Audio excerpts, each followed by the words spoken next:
بنين ويجعل لكم جنات ويجعل لكم أنهارا. وقال رسول الله صلى الله عليه وسلم طوبى لمن وجد في صحيفته استغفارا كثيرا أو كما قال عليه الصلاة والسلام. اي زمانا صحبتي با اولیاء بہتر از صد سال تو بیریا.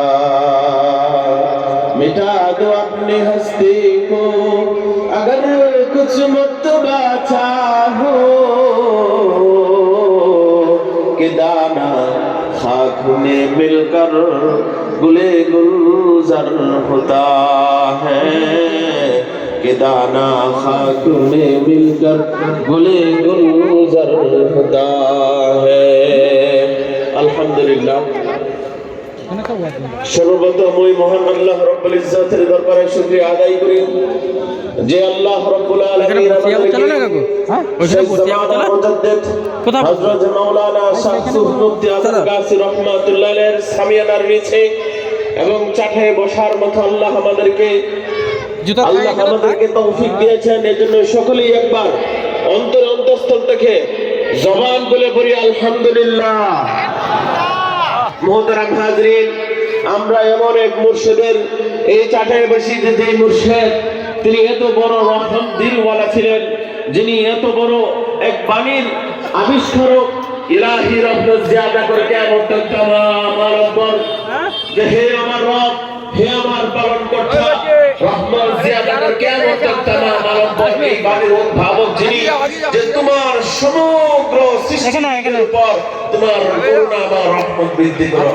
যেরকম ভাবে আল্লাহ রাব্বুল আলামিন এত দয়ালু, যেরকম ভাবে কিছুদিন আগে আমার এক ভাই বয়ান করেছিলেন যে আপনার একজন সুফি, যিনি সুফি হবে সেই সুফি ব্যক্তির তিনটি গুণ থাকা আবশ্যক. যে তিনি প্রথমে কেমন হবেন, যেরকম তিনি হবেন বৃষ্টির মতো.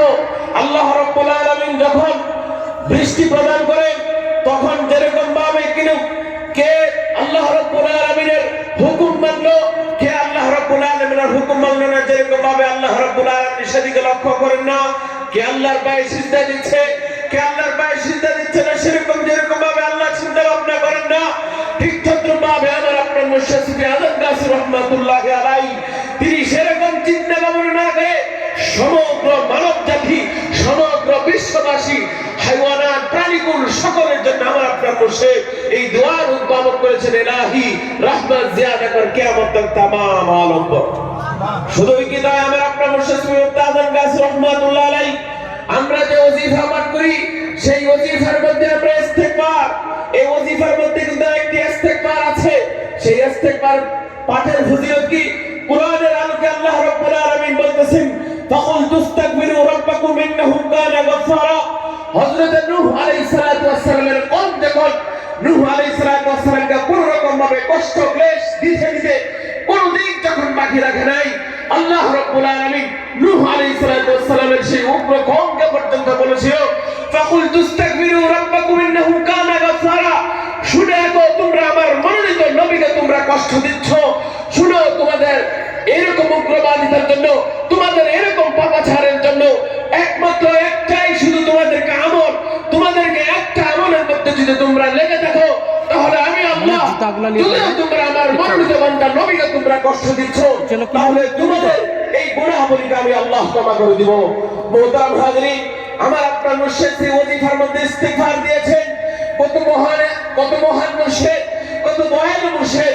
মানুষ আমরা পাপাচার, কুল্লু বনি আদম খাতাউন, সমস্ত বনি আদমে পাপী লিপ্ত, সমস্ত বনি আদমে ভুল করবে. ওয়া খায়রুল খাত্তাইনা তাওয়াবুন, এবং এর মধ্যে থেকে সবচেয়ে উত্তম বান্দা কারা, ভুল যারা করবে তাদের মধ্যে উত্তম বান্দা কারা, আত-তাওয়াবুন, যারা তওবা করে. আর তওবার সবচেয়ে বড় ওজিফা হলো, সবচেয়ে বড় ওজিফা ইস্তিগফার আস্তাগফিরুল্লাহ রাব্বি মিন কুল্লি যামবি ওয়া আতুবু ইলাইহি। আমার আপনার মুর্শিদ সেই ইস্তিগফার দিয়েছেন যে ইস্তিগফারের মাধ্যমে আমার আপনার গুনাহগুলো maaf হয়ে যায়, বড় বড় গুনাহ পর্যন্ত এমন মারাত্মক গুনাহ maaf হয়ে যায়। হাদিস আসছে আল্লাহ রাসূল সাল্লাল্লাহু আলাইহি ওয়াসাল্লাম এর জামানায় এক যুবক বড় পাপের মধ্যে লিপ্ত, নিয়মিত সেই কাফন চুরি করত। হযরত ওমর ফারুক রাদিয়াল্লাহু তাআলা আনহু তিনি একবার রাসূলুল্লাহ সাল্লাল্লাহু আলাইহি ওয়াসাল্লামের দরবারে যাচ্ছেন। হযরত ওমর ফারুক রাদিয়াল্লাহু তাআলা আনহু প্রতিমধ্যে দেখলেন একটা যুবক কান্না করতেছে, এমন পর্যায়ে কান্না করতেছে। হযরত ওমর ফারুক রাদিয়াল্লাহু তাআলা আনহু যুবককে জিজ্ঞাসা করলেন, ও যুবক তুমি কেন কান্না করতেছো? ওই যুবক হযরত ওমর ফারুক রাদিয়াল্লাহু তাআলা আনহু উত্তর দিল যে আমি এমন এক গুনাহ করেছি, এমন এক পাপ করেছি যেই পাপে না জানি আমি হয়তোবা কোনদিন আল্লাহর কাছে আমি ক্ষমা পাবো না। হযরত ওমর ফারুক রাদিয়াল্লাহু তাআলা আনহু ওই যুবকের কান্না দেখে ওই যুবককে হাত ধরে হযরত ওমর ফারুক রাদিয়াল্লাহু তাআলা আল্লাহর রাসূলের দরবারে নিয়ে আসলেন। আল্লাহর রাসূলের দরবারে নিয়ে আসার পর ওই যুবক রাসূলকে বললেন, ইয়া রাসূলুল্লাহ আমি এমন এক পাপ করেছি যেই পাপের কোনো সীমা নেই, যেই পাপ এত জঘন্যতম পাপ যেই পাপের কথা আমি আপনার কাছে স্বীকার করতে পারছি না। রাসূলুল্লাহ বললেন, তোমার পাপ কি আল্লাহর ক্ষমার চাইতে বড়? ওই যুবক উত্তর দিল, হ্যাঁ আমার পাপটা আমার আল্লাহর ক্ষমার চাইতে বড়। রাসূলুল্লাহ সাল্লাল্লাহু আলাইহি ওয়াসাল্লাম বললেন, তুমি কি জানো আমার এই রবের নাম আর রহমান আর রহিম, যিনি পরম দয়ালু এবং পরম দাতা আল্লাহ রাব্বুল আলামিন আর রহমান যিনি রহিম। তখন বলল, হয় আল্লাহ রাসূল, হ্যাঁ আমার পাপটা ওই আর রহমান আর রহমানের দয়া থেকে আমার পাপটা আরো বেশি বড়। রাসূলুল্লাহ সাল্লাল্লাহু আলাইহি ওয়াসাল্লাম জিজ্ঞাসা করলেন যে তুমি কি পাপ করেছো? তখন ওই যুবক বলল, ইয়া আল্লাহর রাসূল আমি নিয়মিত কাফন চুরি করি, গতকালকে আমি কাফন চুরি করার জন্য এক কবরের মধ্যে ঢুকলে গিয়ে দেখি এটা একটা যুবতীর লাশ। আমি আমাকে নিজেকে নিয়ন্ত্রণ করতে না পারে ওই মৃত যুবতীর লাশের সাথে আমি জিনায় লিপ্ত হয়ে যাই। যুবক ভাইগণ যারা গুনাহ করতে করতে অন্তরের ভিতরে কালো দাগ যেহেতু পড়ে যায়, একদম নিরাশ পর্যায়ে চলে গেছেন, যুবক ভাইগণের প্রতি অনুরোধ থাকবে, আসুন আমার আপনার মুর্শিদের দরবারে আসুন, যে ওয়াজিফা দিয়েছেন, যে ওয়াজিফা পড়ুন, দেখবেন আল্লাহ রাব্বুল আলামিনের ওয়াদা যেহেতু ফাকুল তুস্তাগফিরু রাব্বাকুম ইন্নাহু কানা গাফফারা।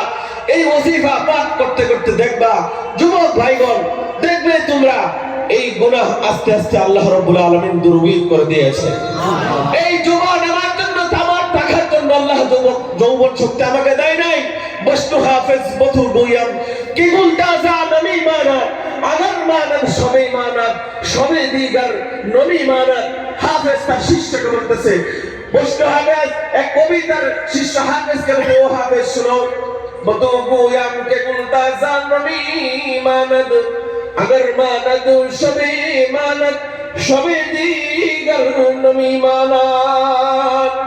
सुना हाफेज বলি তোমাকে কি গুলতাজা নমি মানদ ফুল সব সময় তরু তাজা থাকে না। अगर मानद যদিও তাকে শবে মানদ এক রাত্র দেখে শবে দীগার নমি মানদ, কিন্তু দ্বিতীয় রাত্রিতে আর সেই ফুলের টকবগে যে একটা তাজা একটা সৌন্দর্যতা সেরকম কিন্তু থাকে না। তেমনি ভাবে যুবককে সতর্ক করতেছে, তেমনি ভাবে যুবক ভাই আজকে তোমার টকবগে যৌবন আছে, কিন্তু পরের দিন কিন্তু তোমার সেই টকবগে যৌবন থাকবে না। আশাবাস সগীর ওয়াফতাল কবির কাররুল গাদাতি ওয়া মাররুল আশিন।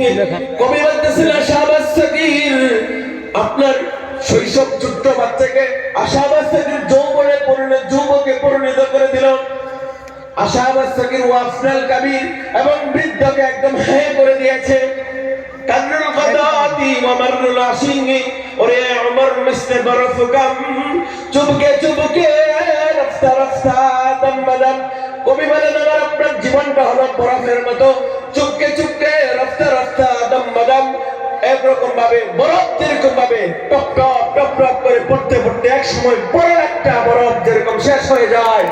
যুবক ভাই, আজকে মাত্র 14, 15, 16 বছর 20 বছরের যৌবনে পরে যদি আমি আপনি গুনাহে লিপ্ত হয়ে যাই,